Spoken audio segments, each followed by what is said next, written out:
In the book A Hitchhiker's Guide to the Galaxy, there is a creature called the babelfish. By inserting this small yellow creature into your ear, it would translate any spoken language, allowing the user to perfectly understand the meaning and context. Using a babelfish makes becoming the perfect polyglot easy. However, similar to ChatGPT making YouTube scriptwriters redundant, there is one situation that would render the babelfish completely useless. These two words are so universally understood that no matter what language or dialect you speak, no matter your heritage or culture, anyone can understand their meaning, even pre-literate children. While you may think these words are something common, like hello and goodbye, they are actually slightly more obscure. The words are Bouba and Kiki, which not only make great pet names, but are also two words that anyone can understand.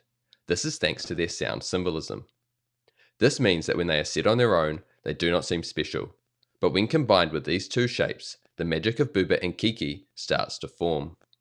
Can you figure out which shape is Bouba and which shape is Kiki? It's a silly question, as science already knows that you can.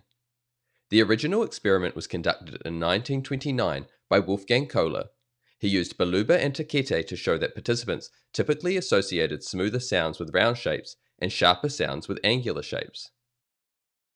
It wasn't until 2001 when Ramachandran and Hubbard formalized the Bouba-Kiki effect, showing that over 95% of participants matched Bouba to the round shape and Kiki to the jagged one.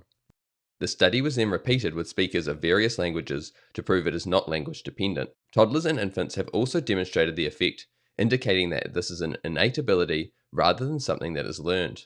You may argue that Bouba and Kiki are more sounds than words, but what are words if not sounds that convey meaning? And these two do exactly that. The Bouba-Kiki effect challenges the idea that the relationship between words and their meanings is entirely arbitrary.